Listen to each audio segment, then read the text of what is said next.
open up to Deuteronomy 16, continuing on our Deuteronomy study, chapter 16. This past week, I had a very stimulating conversation with both Pastor Chris and Trevor. They were sitting in Chris's office, and they were having a very intense discussion. So I walked in, and I sat in a chair, and I realized I was caught right in the middle, and they stopped, and they looked at me, and I said, "What are you guys talking about? You seem pretty intense." And they said, "Well, we're talking about you, as a matter of fact." And I said, oh no. What did I do now? They said, "Nothing.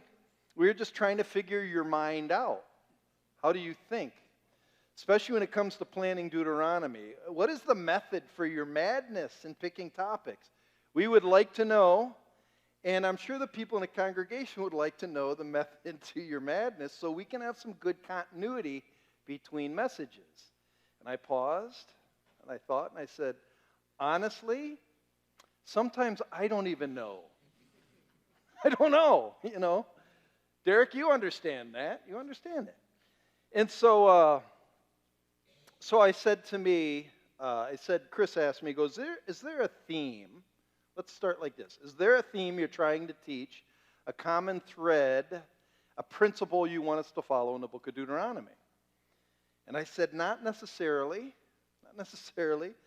Like I said at the outset of the series, we're just kind of opening up this old book, dusting off the pages and finding gems. And I just am going to preach those things I feel led to preach out of Deuteronomy. So then Trevor looked at me, and if you guys know Trevor has that look.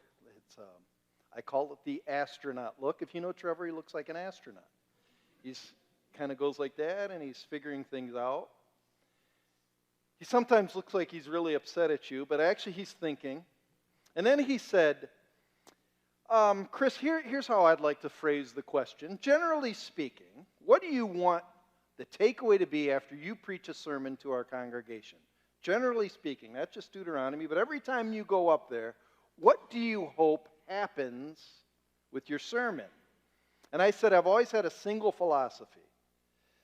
When it comes to preaching, I want one thing. I want this book to become alive, active, sharper than any double-edged sword. I want people to realize we're dealing with a God that is alive. And I told him, I said, I have a marketing degree, and marketing is all about polish and packaging and trying to look professional. And I said, I don't want to be that. And so after I preach, if people say, oh, that was so well presented, I don't know if I hit the mark, but I want people to be confronted with truth and a living God. And I think a lot of people want method. And Chris said, I do think method is important. I do. And since we're working together, good teaching does have a consistency, and it keeps bringing to mind some of the principles we want to keep hammering. And I said, I agree. I think that's true. Good teaching does include that. And then again, Trevor, after much thought, he said, now listen, I see two values at play.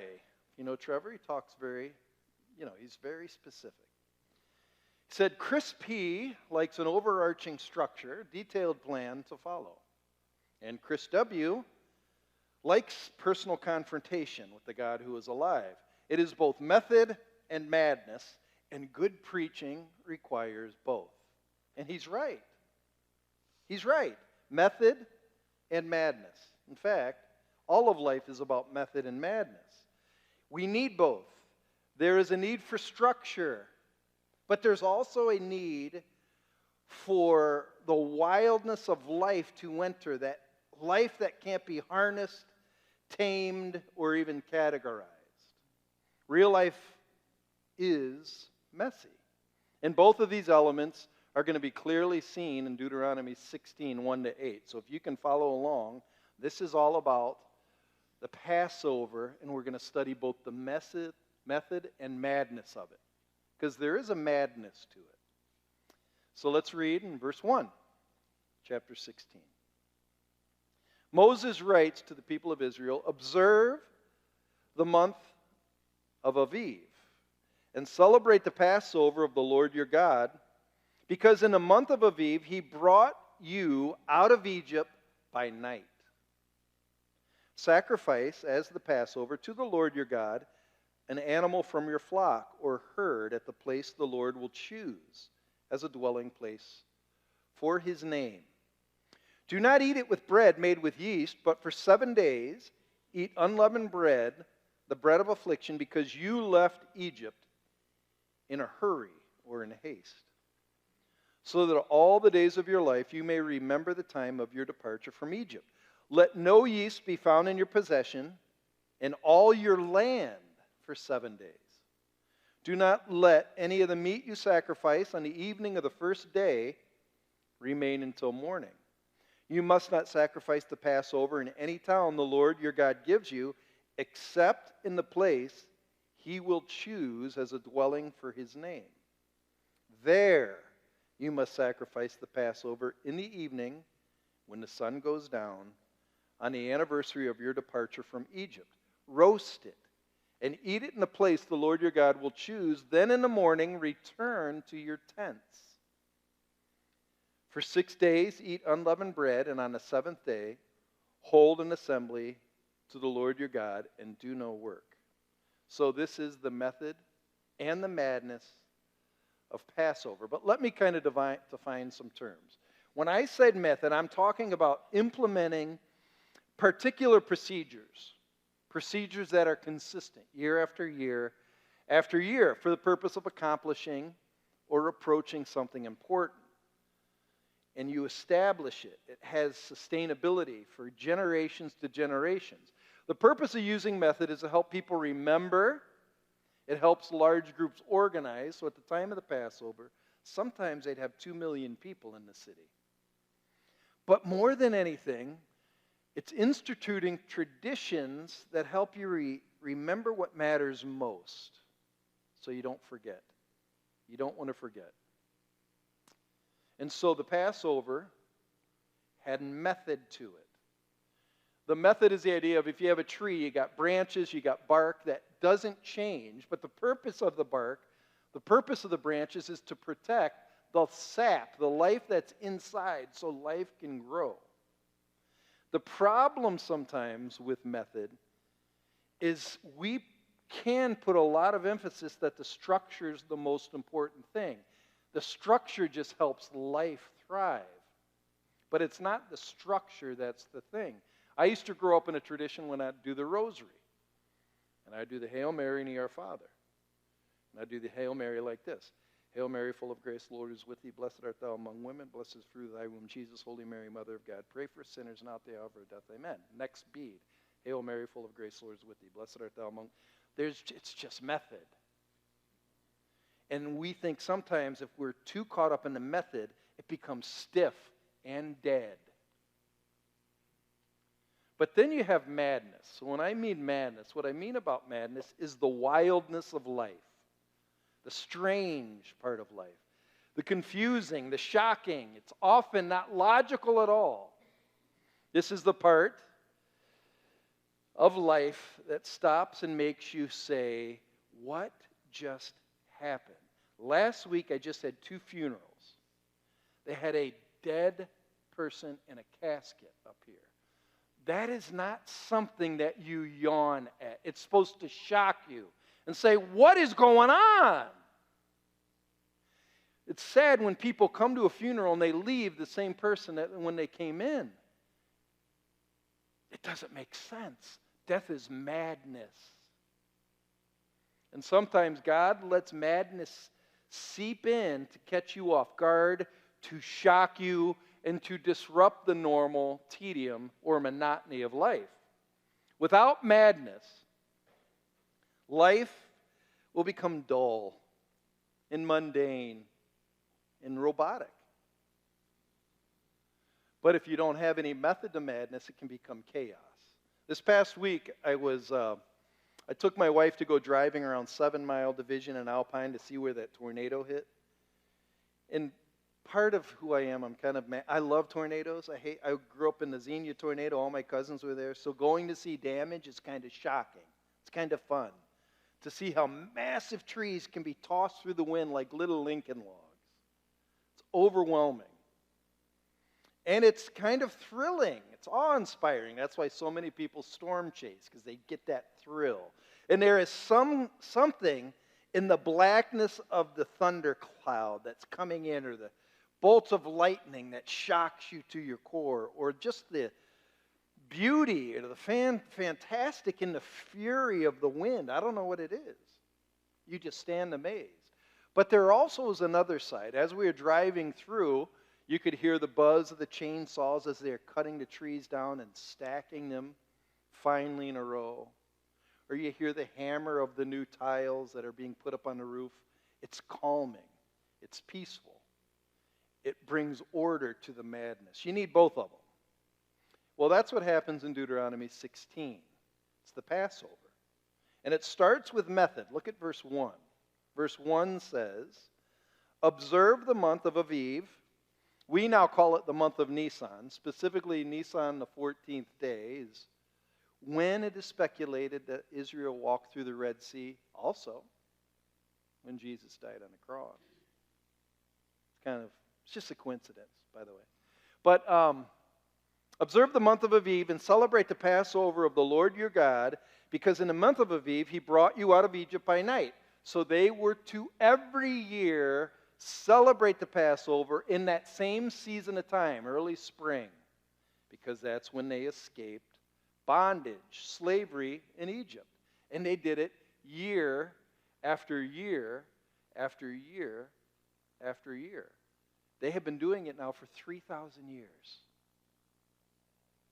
Israel, that is really, this celebration is what identifies them from all the other nations and religions of the earth, is Passover. We were rescued by God from Egypt. Second thing is verse 2. The center of the Passover was the meal, sacrifice as the Passover to the Lord your God, an animal from your flock. The original animal is a lamb, but later on you could have a lamb or you could have a cow. But the idea is this. Here's what happened. So basically, God wanted to rescue Israel from Egypt by plagues. The last plague was the killing of the firstborn son. And he told Israel, he said, it's going to be a terrible plague. The angel of death is going to come through and slaughter all the firstborn. However, I have a way out for you. Take a lamb, cut its throat, drain its blood, take a bucket, hyssop, take that blood and put it on the door frame of the house. And when the angel of death comes by and sees the dripping blood, he will pass over it because of God's promise that that blood will save you. So it's a promise from God. Those who have the blood on the door frames are saved. That's the method. And then the third thing, if you notice, is verse 5. You must not sacrifice the Passover in any town the Lord your God gives you, except the place he will choose as a dwelling for his name, and you do it for 7 days. So it's very specific. It's very specific. It's a 7-day period. The first 6, they celebrate the unleavened bread, where they're not allowed to have bread with leaven. On the 7th, they have a Sabbath day where they rest. But it has to be in the city that God chooses. So they go into the promised land, and eventually God chooses Jerusalem, where his temple is going to be built. Every year in this month, they had to go camping for 7 days in Jerusalem. I was reading a travel guide. This was written last year. And this person was talking about, if you're going to go to Jerusalem, do not go during the Feast of the Passover, even today. They said you won't find hotel rooms. It's so busy you can't even get in. And it's crazy. It's so packed because everybody comes in to the city of Jerusalem, even to this day.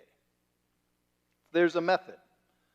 Number of days, the city, the sacrifice, and the time of year. But there's madness to it. There's a lot of madness to it, and you need to stop and think about it. First of all, it's the lamb, the slain lamb. I want you to go back to the book of Exodus. So you have Genesis, Exodus, chapter 12. We need to consider this for a second. I think God designed the Passover to wake the people up. And look how he did it. So you have Exodus chapter 12. Starting in verse 2. So this is the first time they celebrated the Passover. Verse 2. This month is to be for you the first month of your year. Tell the whole community of Israel that on the 10th day of the month, each man is to take a lamb for his family. Wait a minute. They are to slaughter the lamb on the 14th, but they take the lamb on the 10th. What do they do with the lamb? So they get a 1-year-old little baby lamb, 1-year-old, without blemish, so he's white as snow. They bring him into the house on the 10th, and they keep him there for 4 days. Or you could say 3.5 days, because they kill him on the 4th. They put him, usually they said they'd put a little pin in there for him to sleep. They'd feed him. And I read this old account, this ancient Jew said, yeah, I can remember I walked into a house where they had a little lamb, and the little baby was looking over the crib just pointing at the lamb, going, look at the little lamb. And think about that little lamb with the big lammy eyes. Very sweet little lamb.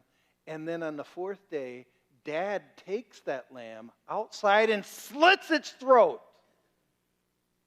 Could you imagine the kids going, Dad, what are you doing? That was our little baby. That was our pet. We had him for 4 days. You don't name the lamb, because if you name the lamb, it becomes more personal. Why? Because that's how you get saved, kids. Somebody has to die if you're going to get saved. That lamb is substituted for us, for all the things that we have done wrong, and he took our place. That's madness. That lamb didn't deserve to die. That little bitty white woolly lamb. It's meant to shock. Second thing that's really interesting, if you go back to Deuteronomy, this is also in Exodus, but there's this thing about the yeast. So if you look in verse 3 of Deuteronomy 16, it's talking about this bread. And do not eat bread made from yeast. What is yeast? Well, if you've seen yeast, your mom puts a little pinch of yeast in the bread and it puffs up. And you're not allowed to make bread, so it's just flat. It's like a flat cracker wafer. And the reason is so that do not eat it with bread made of yeast, but for 7 days eat unleavened bread, the bread of affliction, because you left Egypt in haste. So the idea is that you leave in haste. We have to get out of here quick, so we don't have time for the bread to rise, so cook it in there. But then what's weird is verse 4, let no yeast be found in your possessions. Wait a minute, if we're leaving in haste, why do we got to search all around the house for any more yeast? Why don't you just let it go? What's the big deal? But here's what's even stranger. If you happen to eat some bread with some yeast, let's say you had some on the windowsill that had some yeast, and little Johnny eats a piece of that bread that had yeast in it, did you know little Johnny is excommunicated from the whole community? He's kicked out. That's in Exodus. Or if the next door neighbors, they find yeast in the cupboard, they're out of the community. Wait a minute. God, isn't that a little extreme? It's madness. If I just have a little bit of yeast, I am no longer allowed in the community? Man, it's taking things a bit too far. And then, if you go down to 5, we already talked about this, but this is kind of nuts too. God required every family that was in Israel to go to the city of Jerusalem to camp for 7 days. Now, if you lived in Nazareth, where Jesus was from, it took you 7 days to even get there. You had to go to the Jordan River, go hiking with your family, put everything on your bag for 7 days. You get to Jericho, that took another day to go up to the city, and then you camp there for 7 days. Go to the temple. And then to get home, it's another 7 days. Probably 3 weeks. So can you imagine telling your boss, hey, I'm going to celebrate a religious festival. I'm going to be gone 3 weeks. So do you mind paying me for those 3 weeks? What? This is crazy, kind of. It's a little bit of madness. God, and did you know in the Feast of the Tabernacle and Day of Atonement, they also had to make pilgrimages to Jerusalem? So 3 times a year, they have like Labor Day, like bigger than Labor Day. And it kind of convicted me, Dan. I'll tell you why. Because I get kind of mad when people don't come to church on Labor Day Sunday. But they're with their family, probably slaughtering lamb. So everything's fine. Everything's fine. It's crazy, though, if you think about it. There's a madness to God's method. So why did he even have Passover? For 2 reasons. Number 1 is to remember. He even says this. To remember that we were saved. He saved us. You have actually 6 Psalms. Psalm 113 to 18, which are the Psalms of the Passover. Psalm 114 talks about being saved from the Red Sea, how the Jordan was split in 2, how Moses brought water out of the rock. We are to remember, wow, what a God we have. He did it all. He did it all. So we're supposed to stop, look back, and say, thank you. It's very simple. Very simple. It's weird. As I'm getting older, I just had my birthday. I turned 27 a couple days ago. But I'm realizing the older I get, the more angry I get at people that aren't grateful for what they have. It drives me crazy. Like some people just assume they deserve everything. We assume we deserve everything from God. And I think Passover is to make you say, man, God, thank you. Thank you.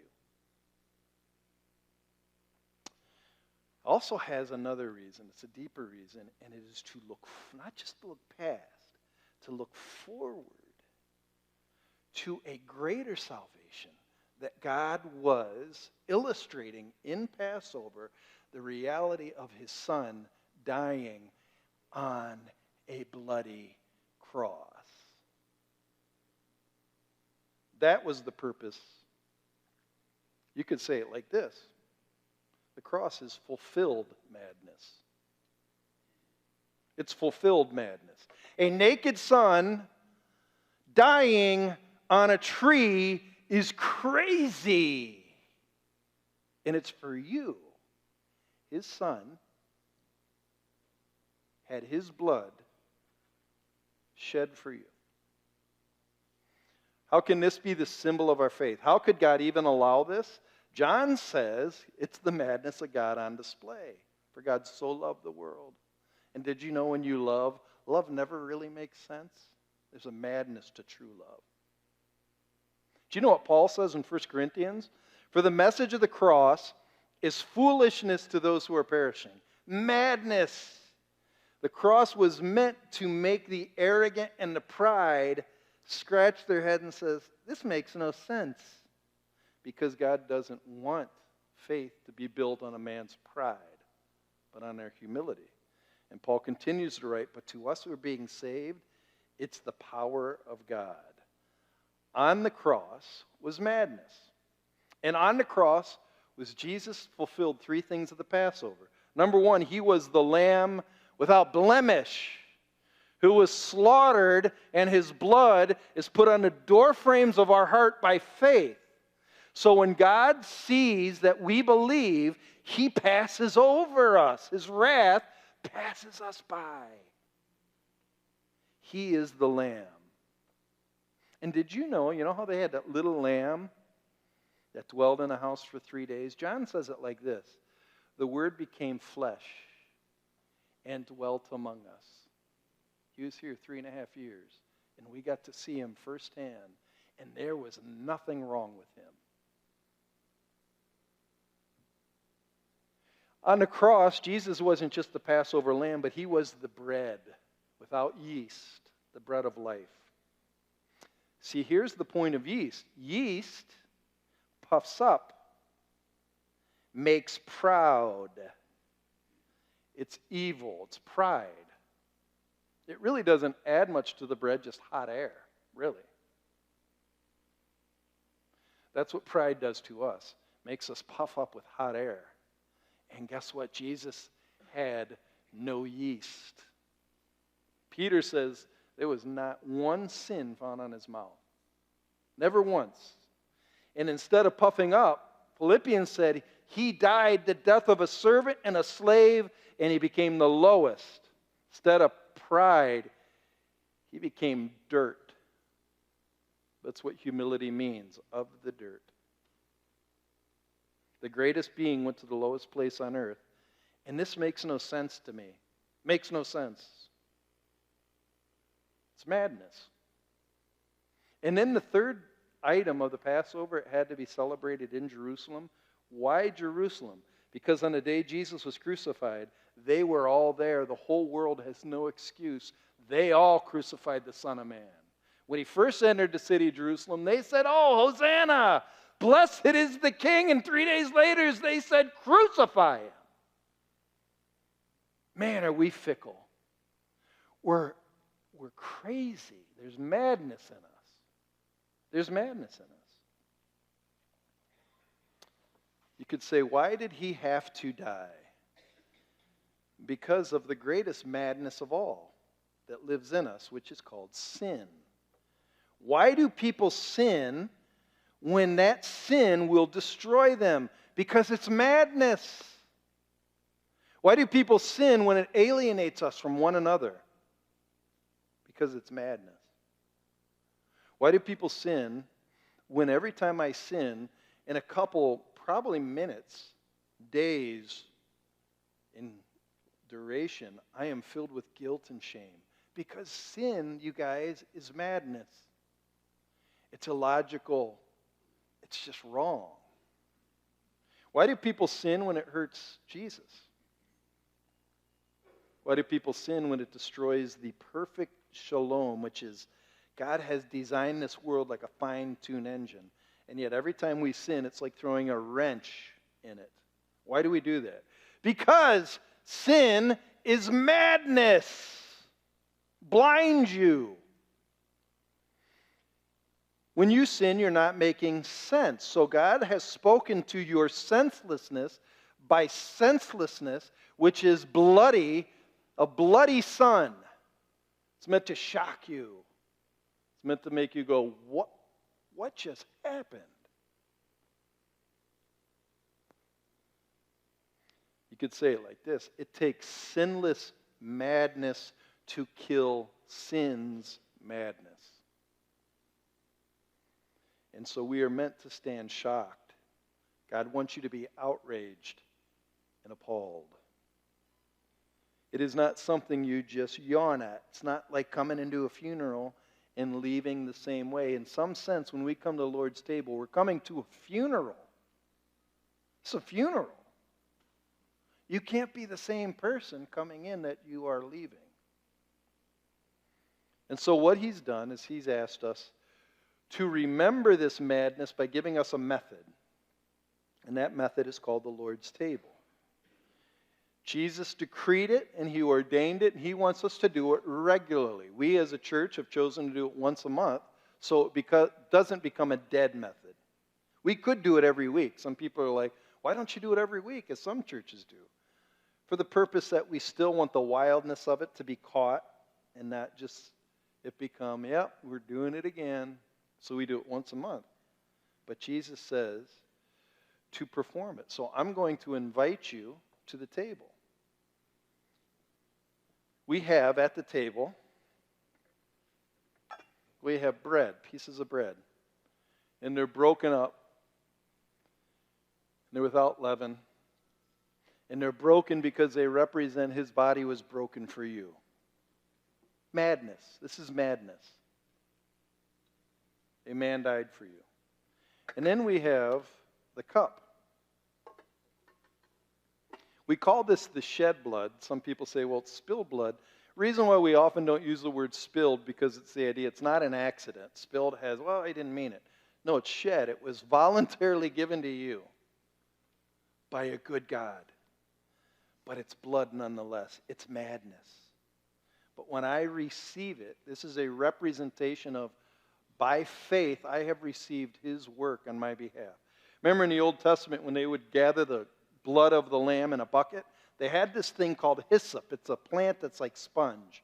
and you put that hyssop into the bucket, and you lift it up, and you can hear it kind of dripping, the blood dripping. And you take that hyssop, and it would be like a paintbrush, wiping it on the door frames of the house. It applied the blood. Faith is our hyssop. It applies Jesus' death on our behalf. So when I believe, I receive it, just the same way I receive this. God passes by. Therefore, being justified by faith, we have peace with God through our Lord Jesus Christ. It's incredible.